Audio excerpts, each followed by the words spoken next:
আমরা এত কিছু বুঝি না, আমরা বলবো হযরত আলী হচ্ছে জ্ঞানের সম্রাট, আল্লাহ নবী হচ্ছেন ইলমের শহর, নবী হচ্ছে সেই শহরের দরজা। এই জন্য তাকে বলা হয় জ্ঞানের সম্রাট। আনা মাদিনাতুল ইলম ওয়া আলী বাবুহা। এটা কখন নবী ডিগ্রি দিলেন? অনেকগুলো সাহাবী আলীকে নিয়ে নবী খাচ্ছেন খুরমা খেজুর। ধরে করেন কি খেজুর? সবাই বলেন কি খেজুর?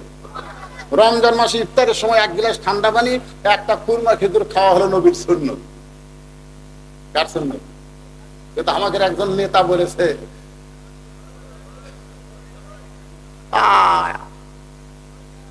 খুরমা খেজুরের দাম কমার পারবে না, বড়ই খাওয়া, বড়ই কুটি বড়ি আর কুটি খুরমা খেজুর। আল্লাহ রাসূল খুরমা খেজুর খাচ্ছেন আর ফট করে আলীর সামনে বিছে রাখতেছে।